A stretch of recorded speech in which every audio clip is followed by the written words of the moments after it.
So I'm sitting today in Dallas, Texas, inside the production studio of my friend, mentor, and past accountability partner, Matt Manero. In 1995, he launched commercial fleet financing from his apartment with a folding table and a phone, and has now funded over $1 billion in transportation equipment. Because of this, he and his company has been recognized by Inc. 5000 as one of America's fastest growing private companies. As a sought-after speaker, Matt has collaborated with business development programs such as Business Finishing School, where we first met, Coach Bert's Munster Producer Program, where he co-leads the Founders Intensive, and most recently created the Attack and Conquer Bootcamp with Judge Graham. He is the author of the books The Grit and You Need More Money, and has influenced thousands through his Facebook Lives, podcast, YouTube channel, where he brings raw and practical knowledge to the table from the expertise of his and his guests' experiences. Matt's other major proud accomplishment is being the husband to Rocky and their three boys, John, Jack, and Julian, the Juice. The Juice. Who I've had the pleasure to meet over the past few years. And Matt, it's an honor to be able to share this time with you today. Dude, it's so great to have you. Thanks for putting it together. It's just a pleasure to have you. Awesome.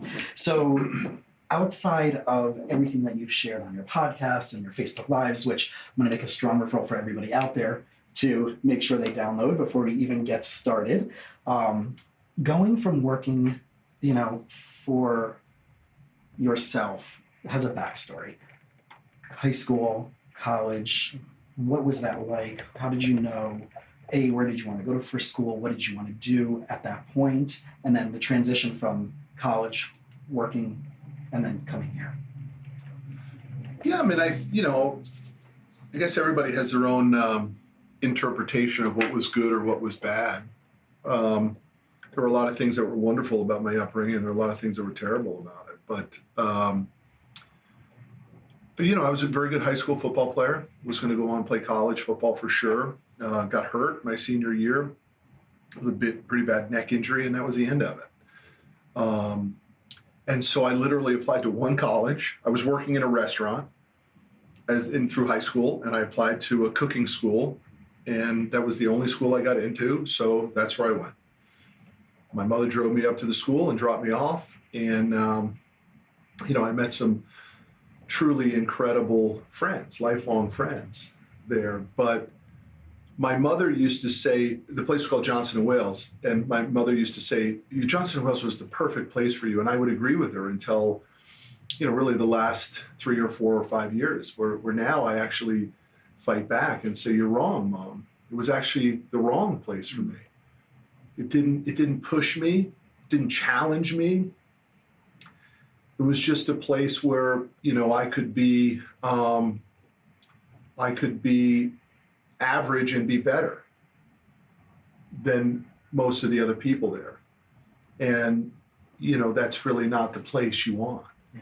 And if you look at what's going on with my oldest, you can see the exact opposite stance that we're taking, right? Which is, and I just had a guy from the Air Force Academy. My son's going to the West Point, but I had a guy from the Air Force Academy talking the other day, and he told me this amazing. He said, you know what happens at the academies?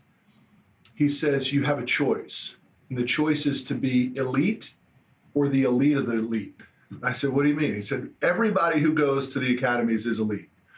Every kid, whether it's Air Force or Navy or Army, they're all captains of their football teams and on the student council president and honor society and all district. Every one of them is. He says, the difference is, will you be elite of the elite? And he said, there's one way that we define it. I said, what is it? I got to tell Johnny Boy. And he said, it's when you finish the obstacle course. The elite will rest and look at their times and go quiet.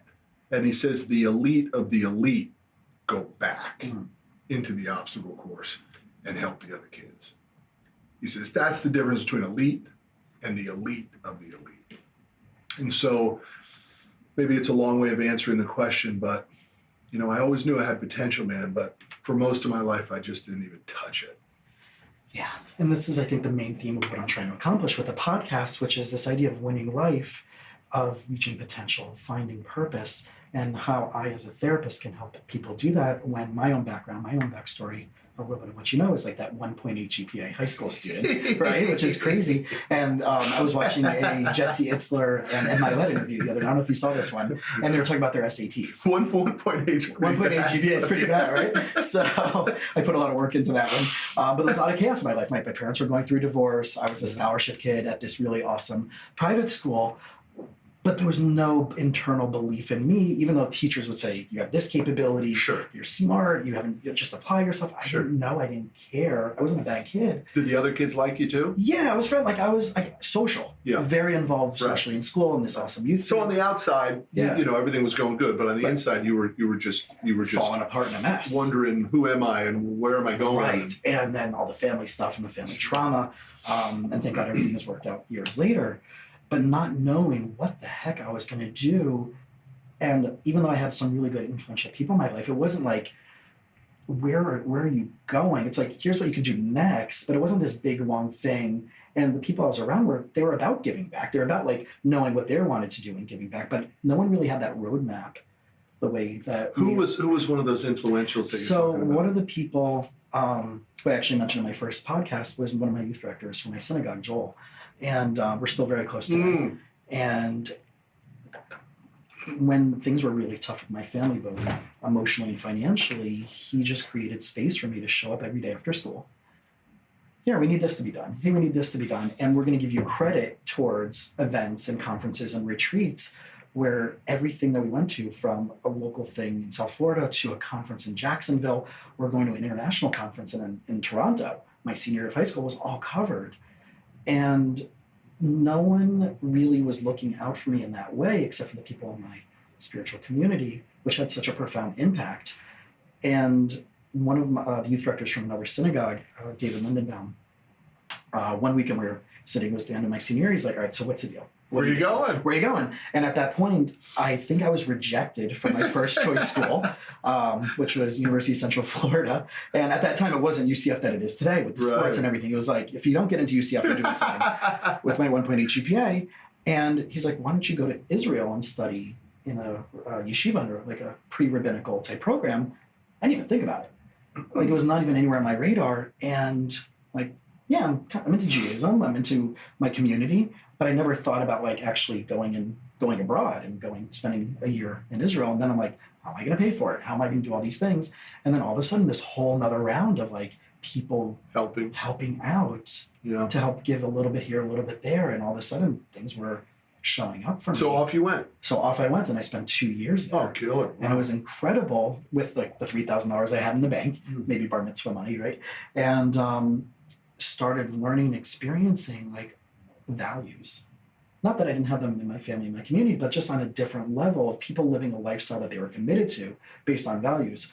And even though it wasn't always everything that I wanted to buy into, but I saw a lot from that point, and I started seeing, okay, wow, I can do stuff. I started connecting, I started teaching, I started sharing ideas and thoughts, came back to America, and then started working at different synagogues and youth group stuff, and then seeing that it's now slowly plugging into place. And then I started talking to my students and these youth group kids, and like, I'm kind of doing therapy.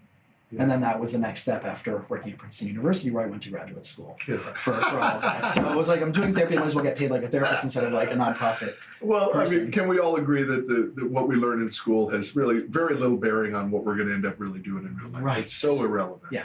And that's a lot of that I'm bringing to the table today of with my clients of whatever that purpose is, you may not get it in school. At least high school. At least in high school. College, depending on what program you're going to. My cousin is going through some stuff like this now, and he has his bachelor's, and he was doing a master's in CPA, and he dropped out. And because he wasn't finding that purpose in what he can do. And now he's trying to create a program with a buddy of his to do leadership and to do self-esteem stuff. And he's loving it. And I'm like, but you can do that as an accountant and help people do that in their businesses and build self-esteem and market. So, but they don't teach that in school. So I think that idea of like needing to have people like these things in our life support. Well, there's a lot to unpack there too, because kind of what you're saying, dude, is just great advice, and everybody wants to do this, is it has to be something completely different. And I mean, we're a perfect example here at Commercial Fleet, where there's not a customer that comes into this office to sign contracts on a new piece of equipment that hasn't watched some of our videos which are motivational, hopefully, and mindset based and business strategy and stuff like that. So it doesn't have to be this right hand turn. It actually should just always fall under the core umbrella. And in your example of the accountant, I mean, somebody's got to pay the bills. Right. So being a great accountant who helps customers build better businesses by fixing self-esteem and that sort of stuff makes you a better accountant. Right. You know? Right. But they're not teaching that out there. And I think that's what our community of entrepreneurs are doing, is seeing the other side of the coin, and how you can actually do your core business, but also bring extra value. Yeah, but there's a lot of misinformation in that too, dude. Entrepreneurship is a very hard road, as you know. It's an extremely difficult road that most people should not go down. That accountant should stay an accountant and try to do some of this other stuff on the side. I know a guy, in fact, he's an accountant who stopped being an accountant altogether to go, build out these coaching seminars and all this sort of stuff. I'm like, I don't get it.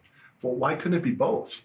Why do you have to stop the rev gen over here and put the pressure on the new business, right?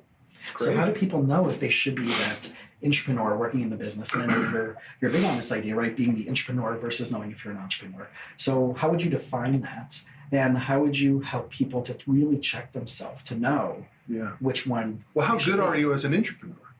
I mean, if you're, in the bottom 20% of the sales force, and now you're going to go into business for yourself in which you're going to be the director of sales, probably not a good idea. But if you're the number one salesperson in that organization and you have mastery over the content, and it just comes down to trading dollars, maybe you should. The downside is, what most people don't realize is that, like in our office, our top guys are highly compensated.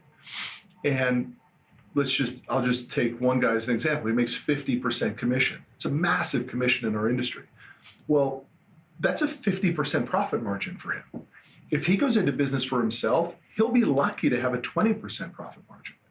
So most people never think about that. In fact, what they think about is not the 50% going to them, but the 50% that's going to the boss. But wait a minute, the boss is paying for the office, and he's paying for marketing and accounting and human resources and IT and health insurance and taxes and franchise tax and litigation and reserve accounts. And when, the AC breaks, all that sort of stuff, but you're still getting your 50% margin, right? It's just, entrepreneurship is just not what it's cracked up to be on social media, dude. And I cannot preach that enough. This hashtag grind and hashtag hustle, it's bullshit. Well, that ties back into your most recent process, right? So when we met a few years ago through Business Finishing School, you were going through this whole torch process, which people can find that whole video on how you torched your business. And I really, and they can go check that out, the psychological side, the behind the scenes side that not everybody sees. Yeah. What was going on in your life before that to what's going on into your life now? And that transition, and what's that done for you? What's that done for your family? What's that done for your health? What's that done for your soul? It's hard to believe what it did. I mean, what we're talking about here is Business Finishing School, something that you and I went to. How did you get to Business Finishing School? I had a buddy of mine who's a chiropractor through my neuroemotional technique community, who for about 1.5 years, 2 years, said, Jason, you got to go to this thing. And what is it? It's business. Like, okay, but I'm a therapist. I'm not in business, right? And which is such a crazy, because they didn't teach us to do business. They taught us to do therapy. Going back to our original points, for about 1.5 years, every time I would see him, Jason, you got to do this thing in Dallas, this Business Finishing School thing. And I had such anxiety. I'm a therapist, I'm a healer, I'm a connector, I'm not an entrepreneur. That's for the rest of my family, who we have this, as you know, third generation family furniture business.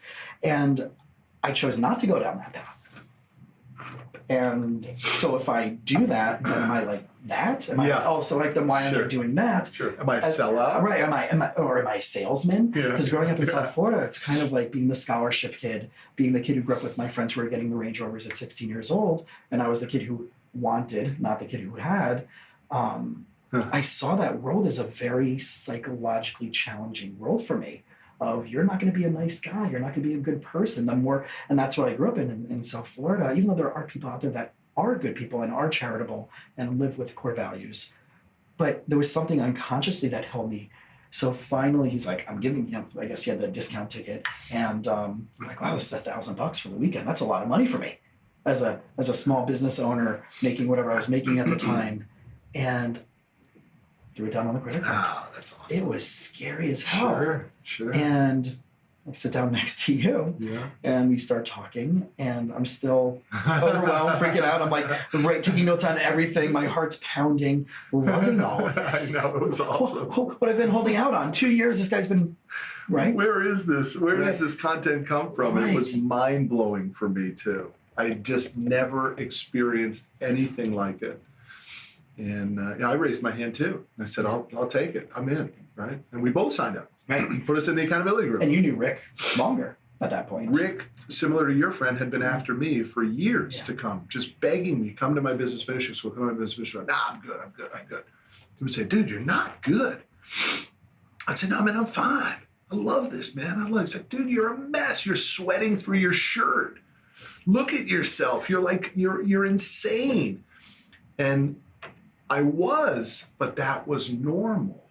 I didn't know there was something on the other side. It's a huge takeaway for somebody today that, don't look at where you are as normal or appropriate or acceptable. Just be open to thinking that there could be another way to live. And then go model a few people and try to go get and taste that, because if somebody told me that in just a couple years we could be on this side of a business experience versus what I was for 18 years on the other side, I would not have believed them. I didn't know this world in business existed. So for people who don't know, you haven't heard some of your stories, what was that life like pre? And what's it like now specifically, right? I know health has changed for you. Family time has changed for you. Yeah.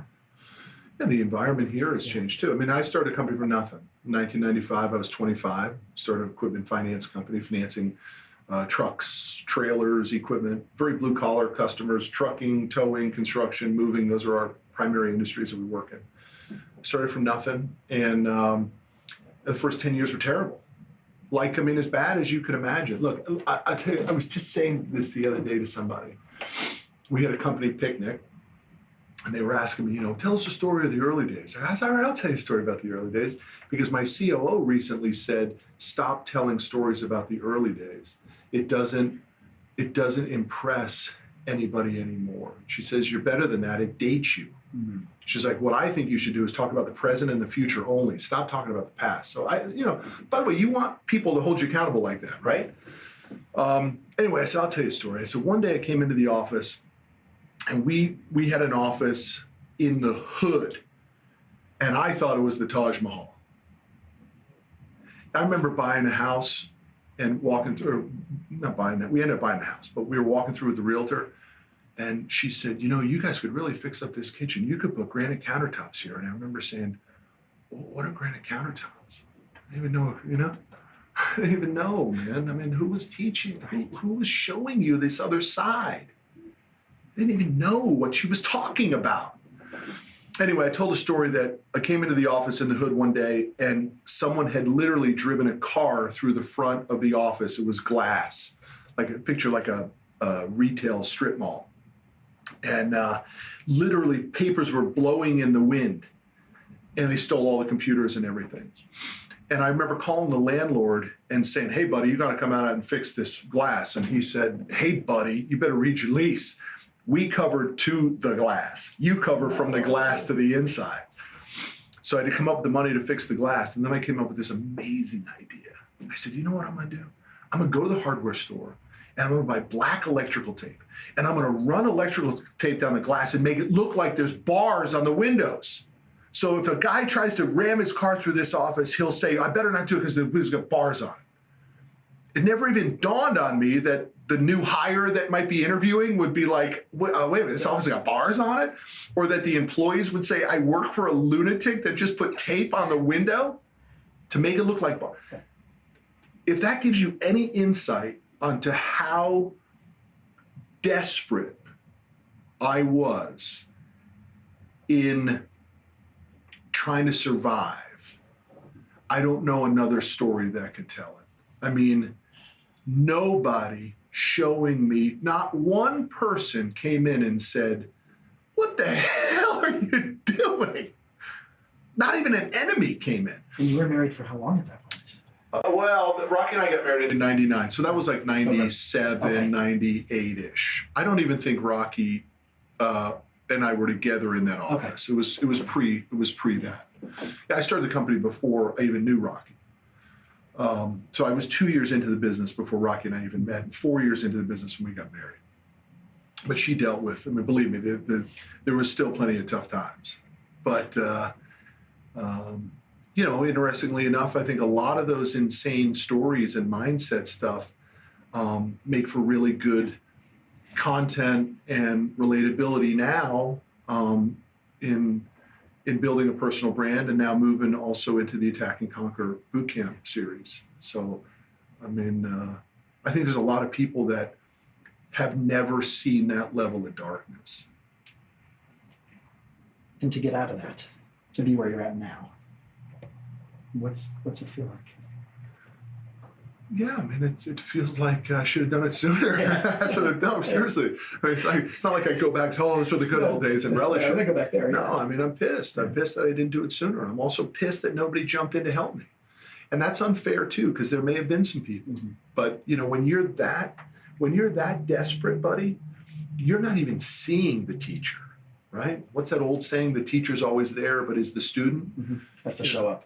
Yeah, you're not even, when you're so consumed with survival, you just start shutting down.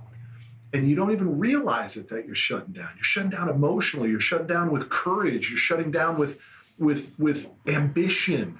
And you just begin to get satisfied with this crappy existence that you have. And then you actually begin to justify that it's not so crappy. I used to bring banks to that office and like put breakfast out for them and show the office off. I mean, it was outrageous. It was so twisted.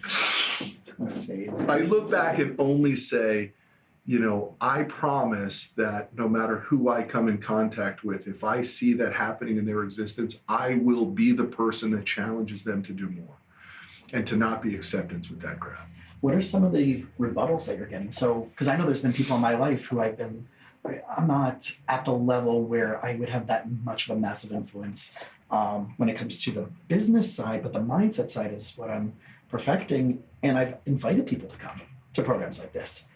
And one of my buddies who started his own private practice in a specific field said, I'm going to tough through my first year. And I wanted to reach through the phone and slap him.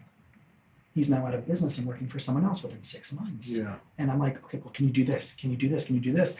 He's like, I don't know, $1,000 or $800 Sure. per weekend is too much. Yeah. How do you get people to learn how to invest in themselves? Because I find it even in therapy at a certain price point per hour, Sure. people are still afraid to do that. People haven't morphed into the new economy, buddy. I mean, listen, you can't start a landscaping business anymore.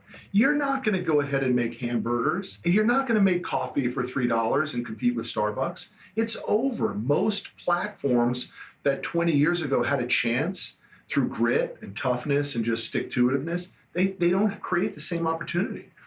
And what we like to say at Attack and Conquer Bootcamps is, you know, you got to learn how to play chess, because checkers ain't going to make you any money anymore.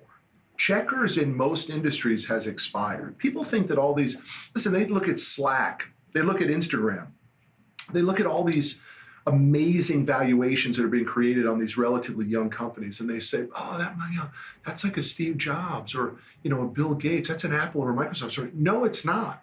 That story started in Silicon Valley, funded from day one from venture capital funds, with the smartest people in the room, beta testing everything, testing the marketplace for how much can we charge, what does the product offering have to be, and then it launched. It wasn't these guys in the garage. You don't hear those stories anymore, buddy, of this guy was a rags to riches, started from the garage. The big hits are ones that started in incubators.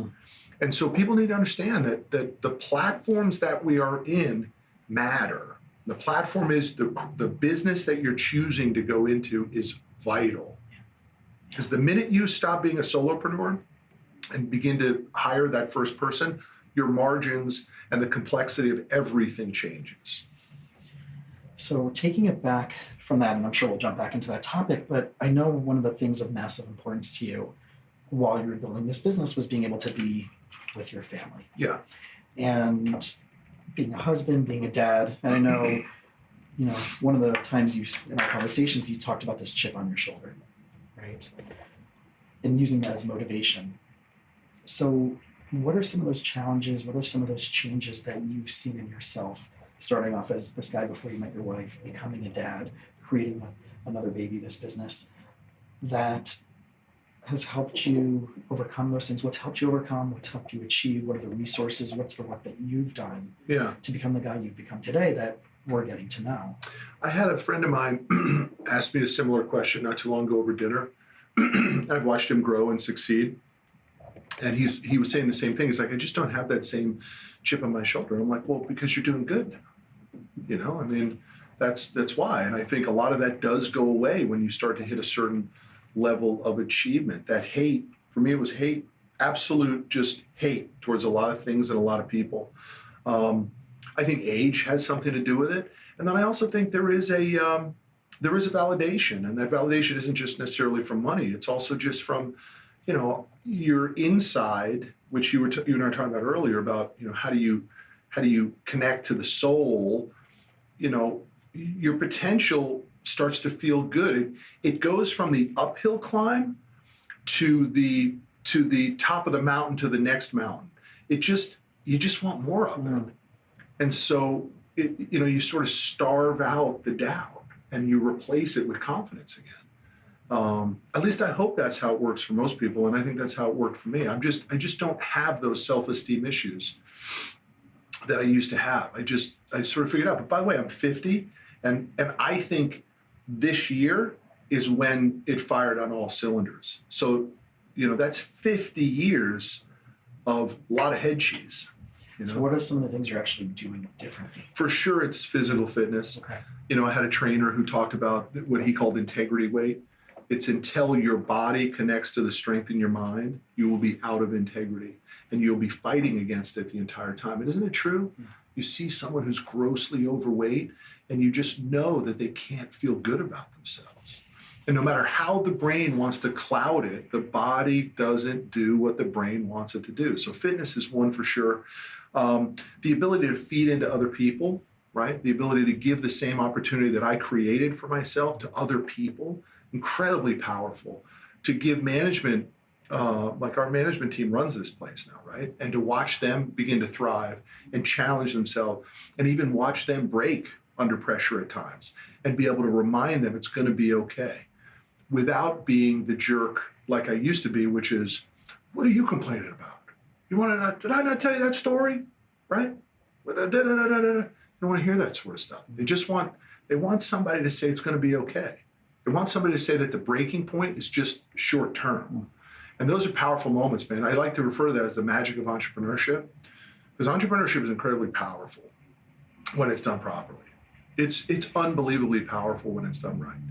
And it's one of the greatest things of being an entrepreneur, which is the ability to help other people do things they never thought they could do. It's awesome. So is that the difference or the shift between owning a company and leading a company? Well, look, that's owning a company never is the same as leading a company. You always have the ultimate threat goes to the owner. What's the threat? Regulation changes. 2 planes hit skyscrapers, the economy stalls. Fraud, harassment, right? I mean, the leader of the company might be to blame for the IT guy flirting inappropriately with the receptionist, but the owner pays for it, right? So that's a big problem in ownership. It's just the cross that we bear as the owner. And some people can't deal with it. I happen to love it. It doesn't trouble me at all. It's the risk return for me. I dig it. So people who are risk aversive shouldn't be going into that stance. They're better off working for someone else. They're better being that entrepreneur. They're better being a 9-to-5er type of thing. I think that's fair.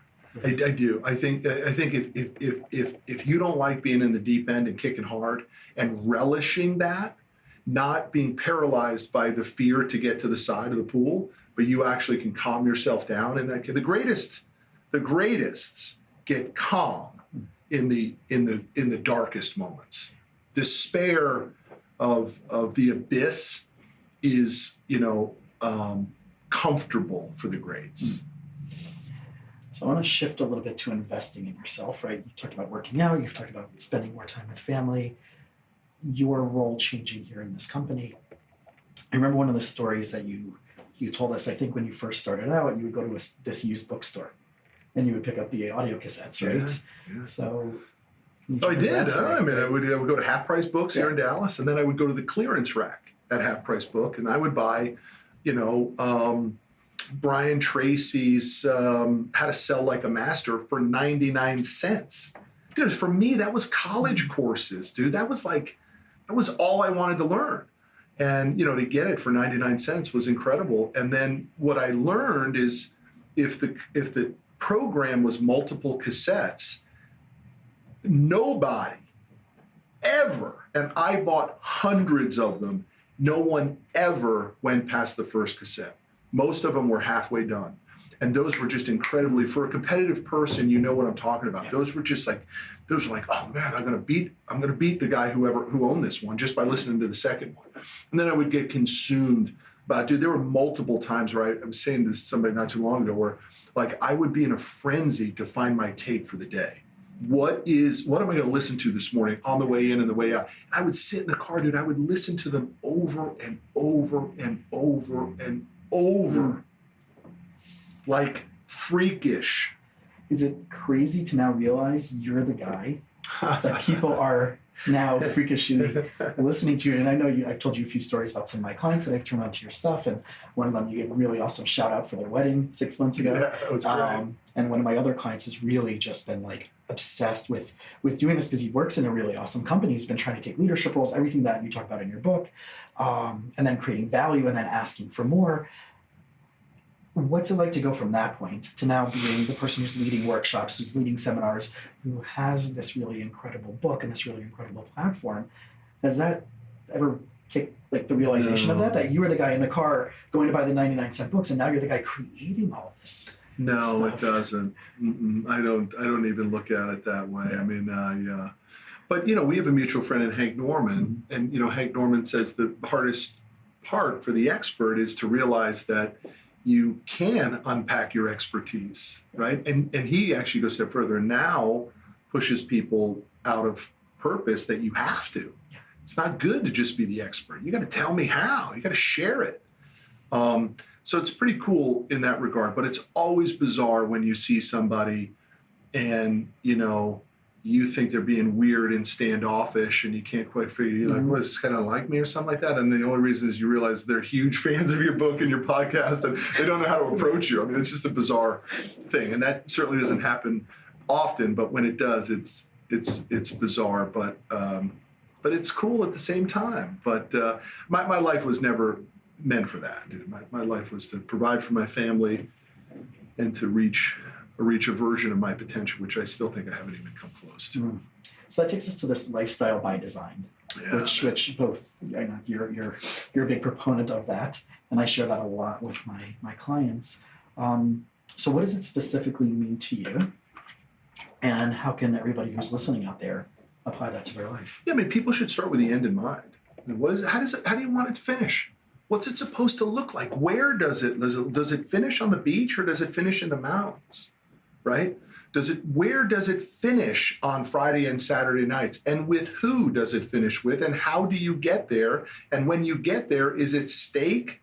Is it lobster? Is it salad? Is it a $9 buffet? I mean, what is it? Because the one thing that happens, my friend, is it finishes.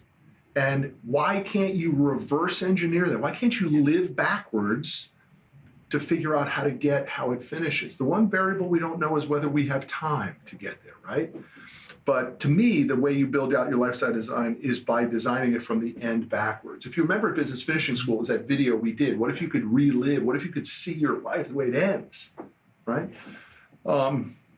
And that helps me, and I think it helps a lot of other people. It's a huge component of the boot camp where we build out a person's end game. Literally, how much money do you want to make?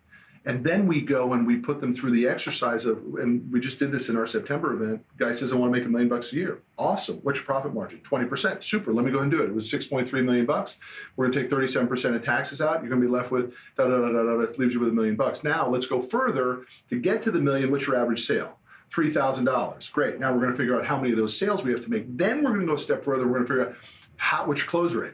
Well, and we came out in that situation that his sales team needs to be making 50 calls a day, quoting 20 transactions to sell enough to get to the revenue of $6.3 million, to pay the tax bill at a 20% margin to get him $1 million. And I said to the group, these are pretty sharp guys. I said, how many people in this room have done this? And one guy raises his hand. He says, I do it at every stoplight. I said, well, what about the other 19 of you? No, I'd never done that. I'm like, but then how did you ever think you were going to get to $1 million? It's amazing because I do this with my clients, right? Relationships or goal planning, whatever it may be. And right, we're always trying to solve it from where we are now, looking forward, as opposed to, well, let's do that reverse engineer. And that phrase reverse engineer kind of has been like watered down over these years and been made cliche. But I really do believe, like you do, that this is the only way to get somewhere. And I know that you have this very controversial viewpoint of the dollar amounts, right? Happily controversial. Yeah. It's life-saving controversial because people aren't talking about this. And I know when we were last together at the Evan Stewart's Obsessed conference, like you put it up there, right? And this is something that you stand by. So what is that? The publisher of You Need More Money took it out. I think this is what you're referencing. Yeah. They took it out. They said it will alienate the American public if I put that in there. I said, all right, you guys paid me the advance. Well, okay, so be it. But every time I speak, it actually was beautiful because I say, you guys get a piece of information that the publisher said the American economy wasn't ready to handle, right? Life begins at 150 grand a year. Life gets better at 250, and life gets good at 500. And you can test those numbers with anybody you want. And the only person that tells you those numbers are not accurate or someone who's not making those numbers. Every single person knows at 150, maybe the spouse doesn't have to work anymore. At 250, the trips can start and maybe some niceties. And at 500, you begin to say, I'm cooking with gas. The thing that happens at 500 is you begin to say, I can see $1 million. And the thing that happens at $1 million is you begin to say, I can see 3. And when you get to 3, you start to say, I'm good, or I'm going to turn into a psychopath and I'm going to go get really rich. That's the way it plays out for the winners. And you only get to those numbers if you're a winner. But people also have to start off at making 50, 70, 100 grand a year to get there, right? 1996, the revenue of this company was $46,000. $46,000. So everybody starts from someplace. But why wouldn't you? I mean, that's never to be afraid of. Everybody's got to start broke, man. Starting broke is awesome. There's no challenges with it. It's just staying there that sucks, right? And for me, we were broke for a decade. And that's just the price we had to pay. And I regret that. We should have done it faster. It was a huge mistake. With the mindset of the economy can go either direction in 2019, 2020? No, it won't. It won't? Because you're looking at the national economy. You just need to look at your economy. Your economy will not be affected by anything. It's a massive marketplace out there. There's 3.5 million truckers in the United States. If half of them went away, there's 1,750,000 truckers in the United States. I need 3,000. That's it. The only economy I need is 3,000 truckers to finance a truck with us. So if it's harder, so be it. If it's easier, so be it. But you know your numbers. I got to have 3,000 truckers buy a truck. But there's 1.75 million chances in trucking. Well, what about in towing?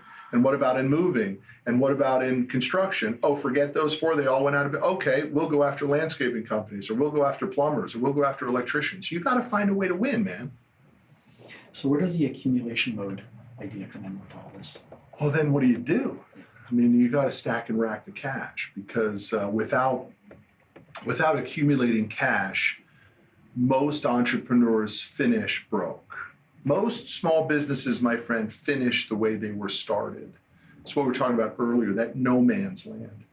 And very difficult to get through no man's land. It's when you go from let's just say 5 million in revenue to try to get to 50 million in revenue. That range is no man's land. And if you're doing it at 10% growth rates, it's going to take you way too long and you won't survive it. You need to start cranking again and get from 5 million to 10, from 10 to 20, from 20 to 50, and then you can feel reasonably okay that it's going to last forever.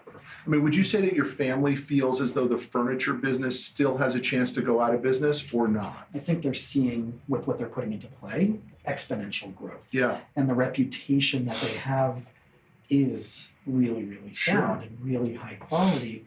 So it's funny that there's other companies out there that are trying to sabotage them locally. Market leader.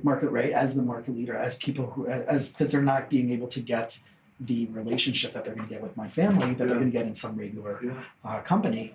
And they know that there's exponential growth in that, because everybody always needs furniture. There's really two segments. There's the people that are going to go to Rooms To Go or IKEA, and then there's going to be people who are going to want handcrafted American and Italian higher quality because they feel the value in that. So I guess I wonder if it is a value versus a money thing, which I know well, what I'm trying to get to is, when do you get to have confidence in your business? Because, and the only way you get confidence in your business is not through the grind and the hustle and through motivation. It's through the structure and the roadmap. You have faith that if we do this, if we block and tackle, if we chop wood, we will eat. And that applies in any type of economic situation.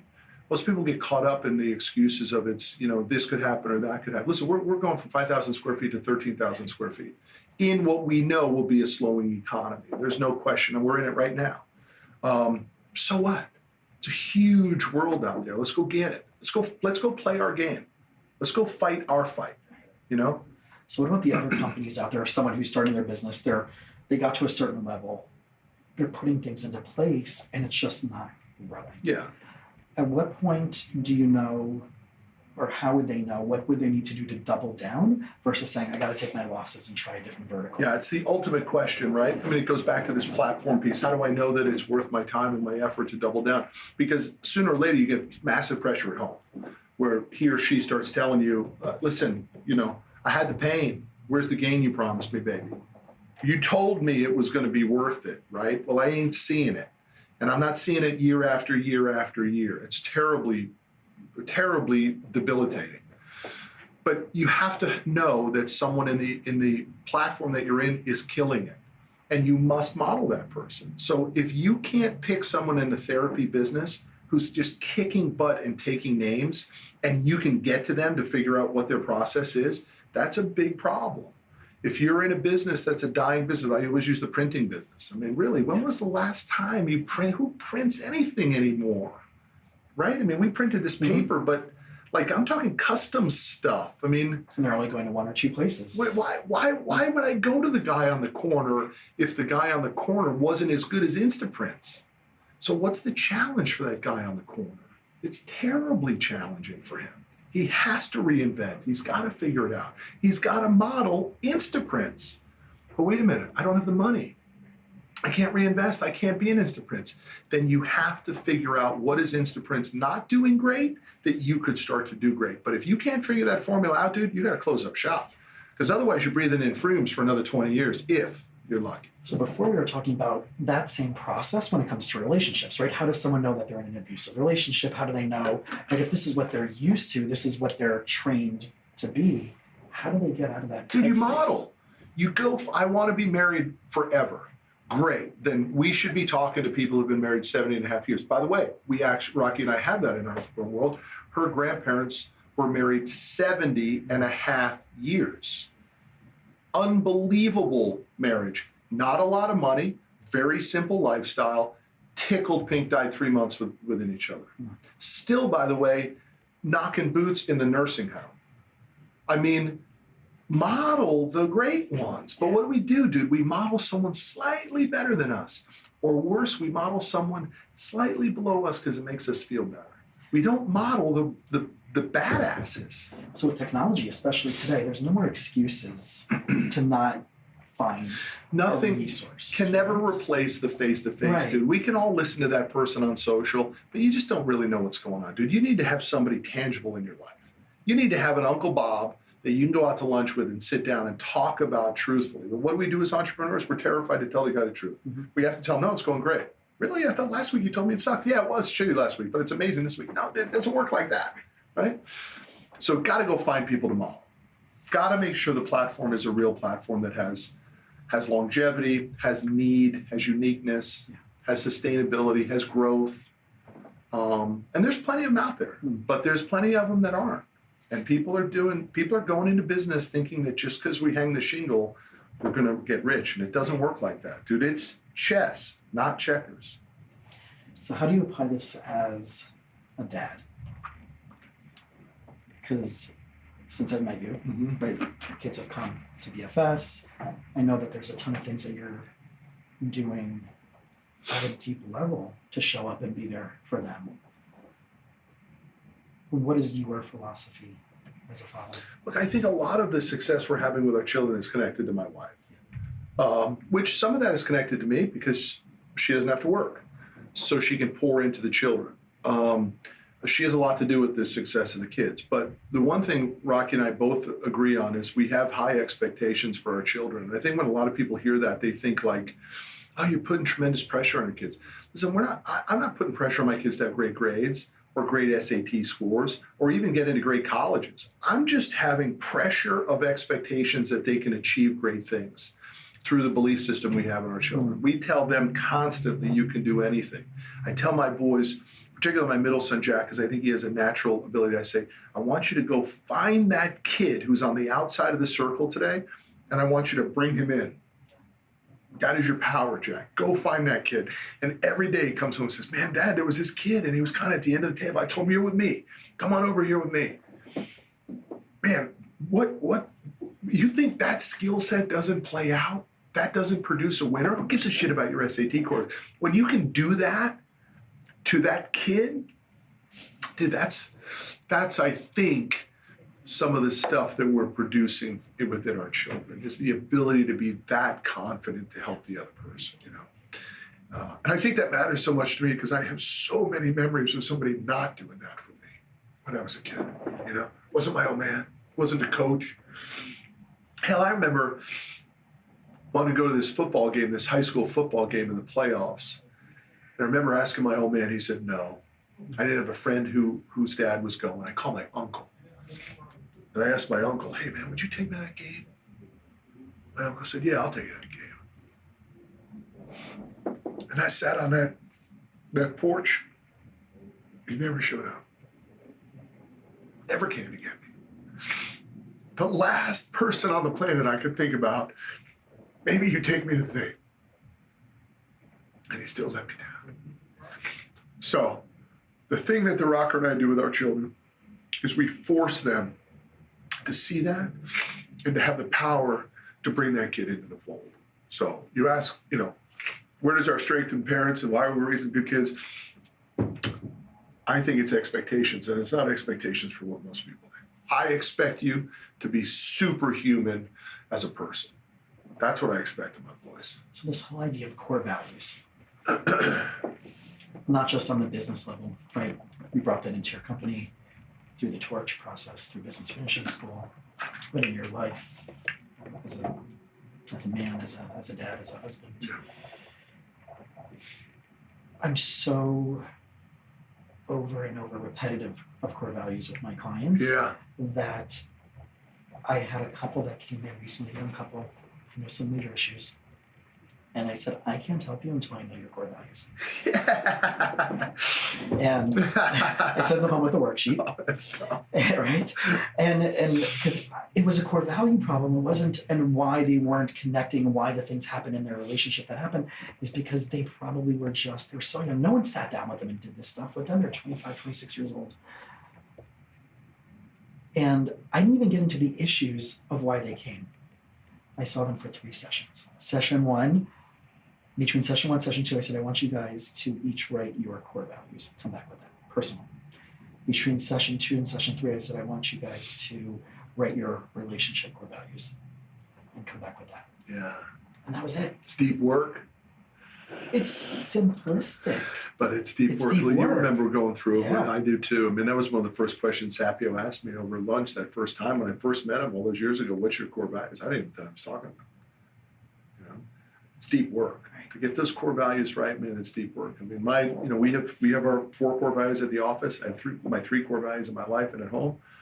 The 3 core values at home are good friend, great husband, hero dad. Chose hero as an important word. Knowing, I also chose good friend because I know I really can't be a great friend. I just don't really have it in me to be a great friend. The best you're going to get out of me as your friend is a good friend. I won't screw you. I won't steal from you. I won't cheat. I won't do any of that sort of stuff. I just know that I'm never going to be the guy that remembers your birthday. I just don't have a system in place for that. You know, I'll show up for your funeral with respect, but I just don't know how to be a great friend. But I do know how to learn to be a great husband, and I damn sure know how to be my version of a hero dad, right? So picking those 3 things, like everybody out there is trying to juggle everything, right? That work-life balance, all these topics, all these categories in life. You're saying, this is what I got. These are my 3 primary focuses. Yeah. Well, the kids, Juicy says, hey, Dad, you want to jump in the pool? No, I don't want to jump. Wait a minute. Hero dad, coming in. Yeah. Oh, they change. They instantaneously put you back on the path, And they're vital, but I recognize the difficulty in asking the question to your clients and them saying, well, that seems a little bit watered down, but it's so not watered down. It's the ultimate. It's the ultimate foundation of everything that we want to get. I did a retreat for young professionals about 3 weeks ago, and my afternoon class was, what's your dating brand? And it was all core values, right? What's your dating brand? How are you marketing yourself? Okay, got it, yeah. Right? If you're out there dating and you're coming back to these retreats, which is like a single retreat for young Jewish professionals, you're not maybe doing something right if you're coming back to these things year after year, right? So I was there. I finally transitioned from being a participant to the staff. That was my excuse, right? Since I was leading all the workshops. Why aren't I there? Right? Why am I still going? And I gave this, and it was all around core values. Dude, I love that class. So. And I snuck it in, but it was all about the core values. I gave them the worksheet, and I had them put stickers on what are your 4 or 5 personal core values. And then I said, okay, so now let's go into dating. And while you're on a date, and I know Rick did this when he was dating his now wife. When you're on a date, what are the top 3 values that you want to see so no matter how good looking the person is across from you, that if it doesn't show up, you're going to swipe left in real life, right? And they did it. And then after we went through this process, I said, okay, so you're all in your 20s and 30s. I want you to go back to any significant dating process or even someone you went out with longer than you know you should have. Yeah.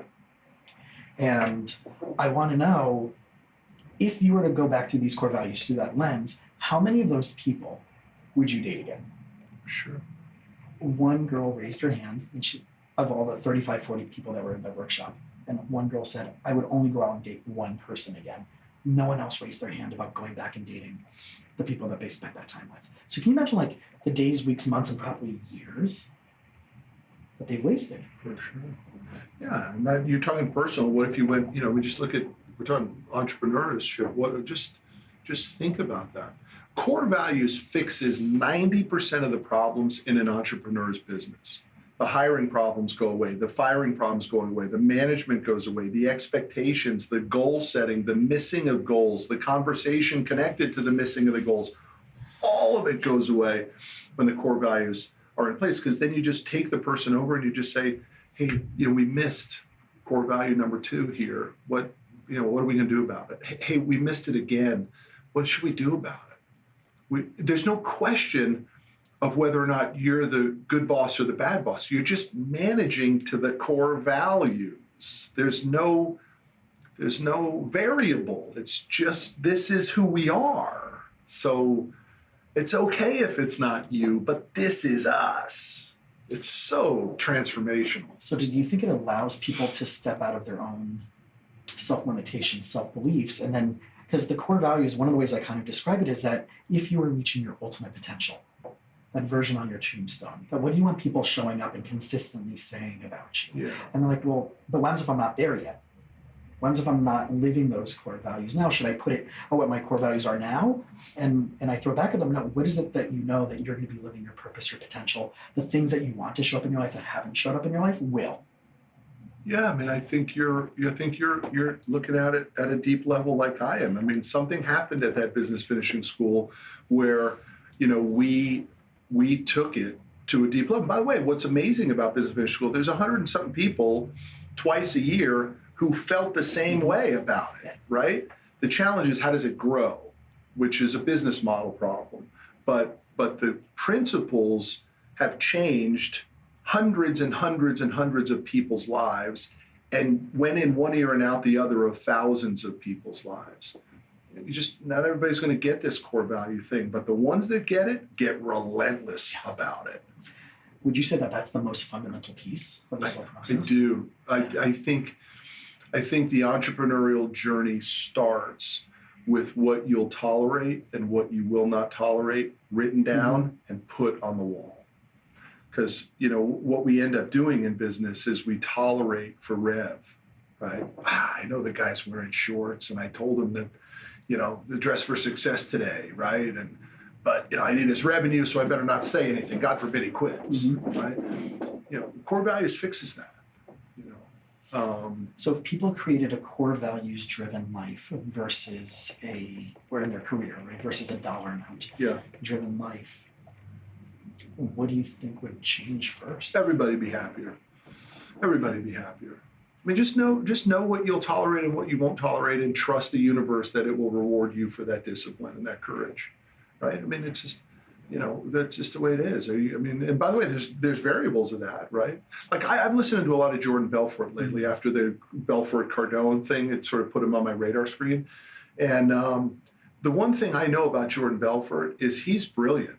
And he would have been ridiculously successful if he had gone the straight and narrow, just like he was ridiculously successful being a crook. So there's variables to all these things, right? I mean, the universe will take care of those who have clarity. And is that really the essential theme of your book? Because, right, it's you need more money, wake up and solve your financial problems once and for all. But the story behind your book is not about the success and the money that you've made for the sake of having success and money. But it was really for a greater purpose, which... Yeah, I mean, listen, everybody needs more money. And, you need more money because, when the paycheck on Friday doesn't matter anymore, that's when life really starts to get interesting, right? But once that's all taken care of, then you want to be in a position where you can help the people you love the most, because those are incredible checks. And, Rocky and I have been able to do that. The story is about her brother-in-law who died at 46, got sick at 46, and then died a year later with a wife, 4 kids, no health insurance, no life insurance, and $100 in the bank, right?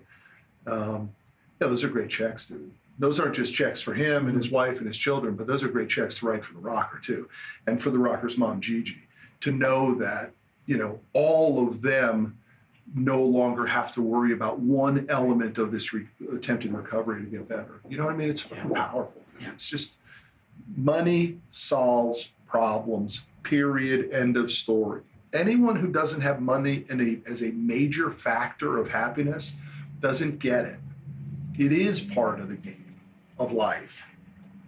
Life punishes you without money, It does. So how does people fine-tune it from going to the entrepreneur mindset that's out there in that social media world to where you had that opportunity to do? And I don't know if that's a place where what's that line that success or money will just amplify the organic who you are. Version of who you are. Because I know the focus of the community I'm trying to create is that emerging adult, right? That high school, young adult into their 30s. And with social media and with everything, it's been this glitz and glamour. You're going to make $1 million, sure. Get ClickFunnels, all of a sudden everything's going to be okay for you, affiliate marketing. But the difference of doing it to build a community, to build a family, to support the things that you believe in, I think there needs to be more fine-tuning out there.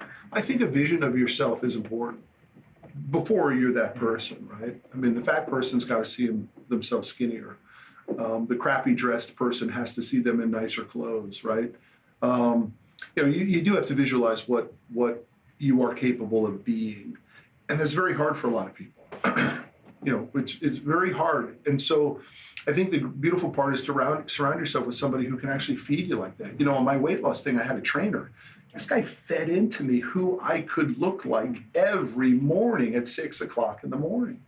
Every morning he told me, man, this is what you should bring me pictures of The Rock. He would bring me pictures of what's that guy? He was in the movie The Hangover. Bradley Cooper. He'd say, "This is the outfit you should wear," and I'd go out and buy the outfit, and I'd look better in the outfit. Right? We need someone like that in our lives that can have a vision for us that we may not see for ourselves. And the sad part is, for a lot of us, we never get that person, so we never become that person. Right? Haven't you ever looked at somebody and said, "Man, she's beautiful." If she lost 80 pounds, you can see her eyes are beautiful and some of her features, but she feels so crappy about herself that she stays fat. He or she. Imagine what could happen if that person, but that process of transformation is not a one and done. It takes it's a time. long-term commitment. So how did you know it was the right person, right? Because one of the things in this world, and as we're working, we're coaching and doing whatever we need to do, is the idea that we're going to bring people into our lives to help us get there. Yeah. And I know you have a philosophy of higher, fast, fire, the other way around. Well, in this situation, it all comes back to the network too. Yeah. I mean, eventually you have to have a network of winners that you can rely on. I wanted to lose weight. I went to the best shape guy I know, and I said, "I'm going to lose weight. Who do you suggest I go to?" And he said, "You want to lose weight or you want to transform?" And I said, "I want to transform." He said, "There's one guy, Justin Blevins." He said, "That's the guy." That was it. I didn't care what Blevins charged. That was my guy. That was my recommendation. That was a guy I trusted who told me it. Boom, I'm going to Blevins. And it worked out for that period of time. Blevins and I no longer work out. He moved to Colorado Springs to start a church.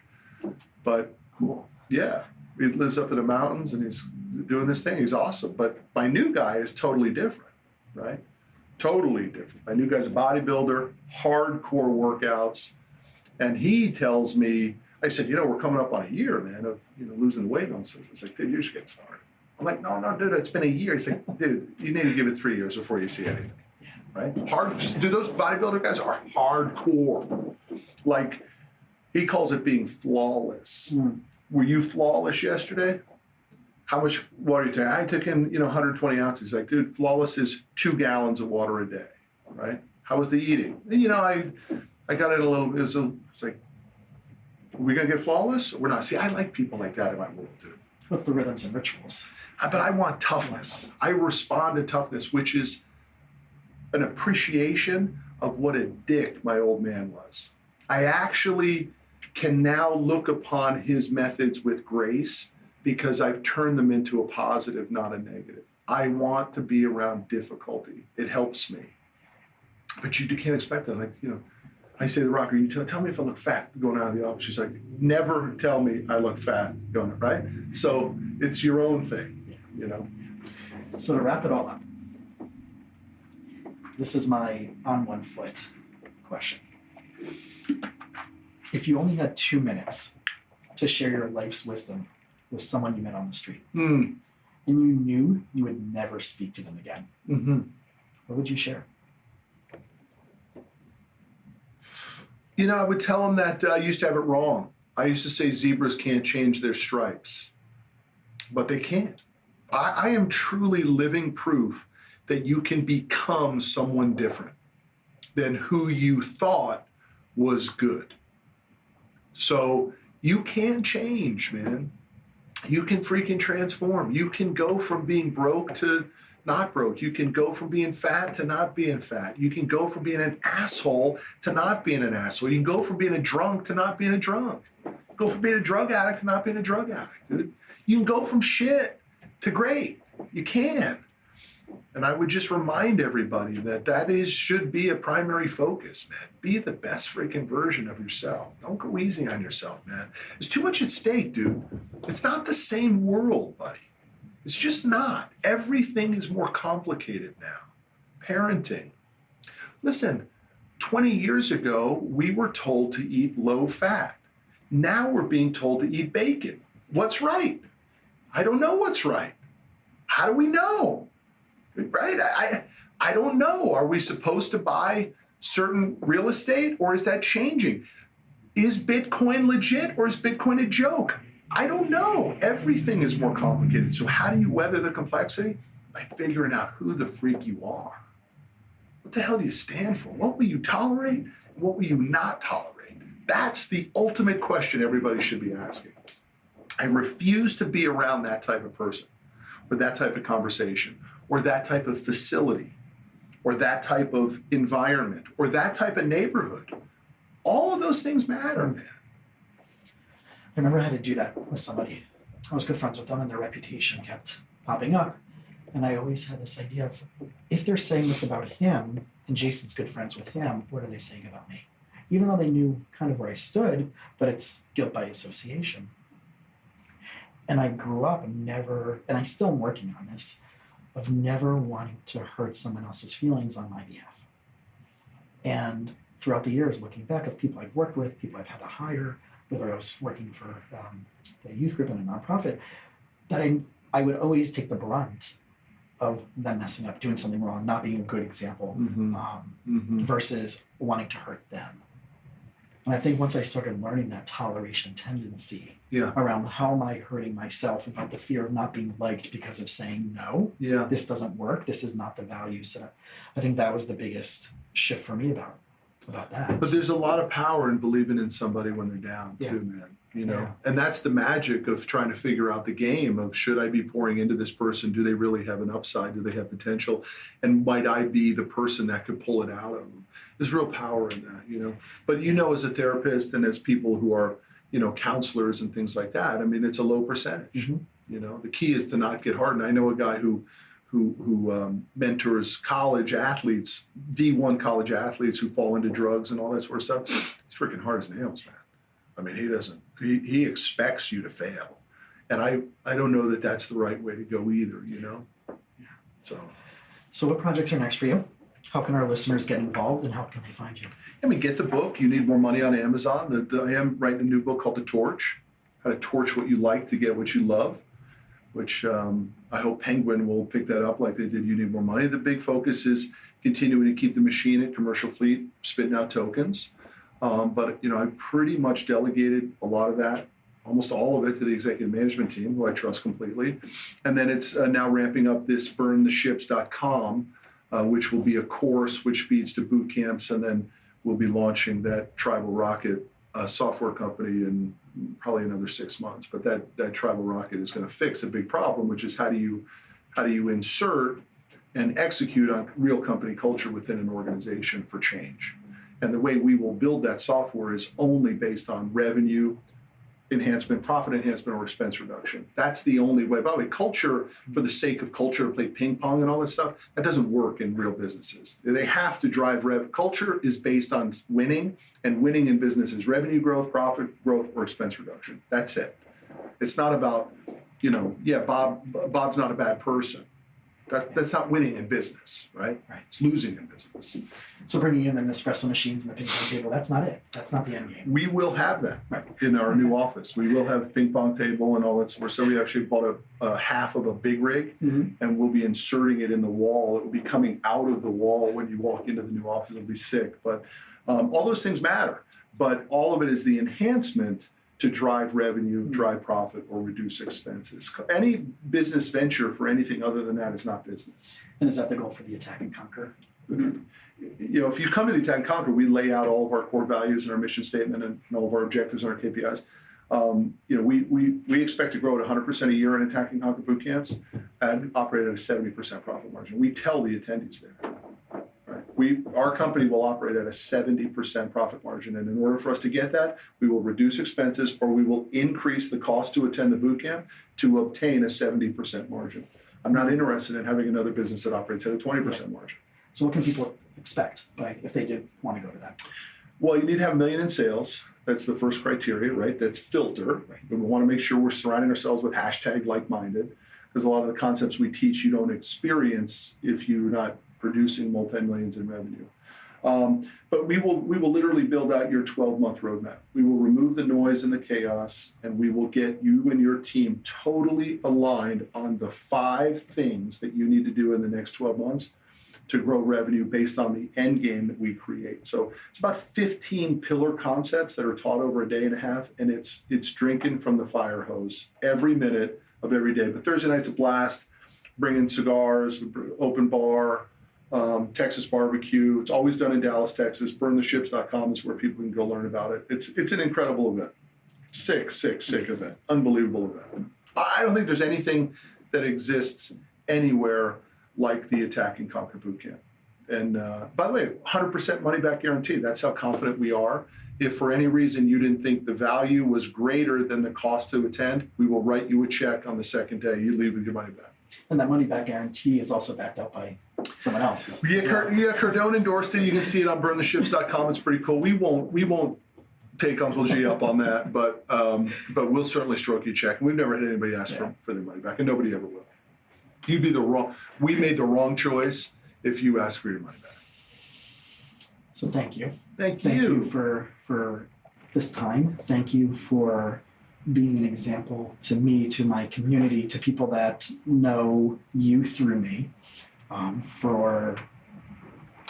of my sister and I were talking, and she's like, "Are you gonna get him to say burn it?" And so congratulations on, as you say, getting your piece of the American. Everybody should get their piece. There's a lot of pieces available, dude. Yeah. Thanks, man. So thank you so much. Cool. Appreciate Thank it. you. I look forward to seeing you on Saturday too.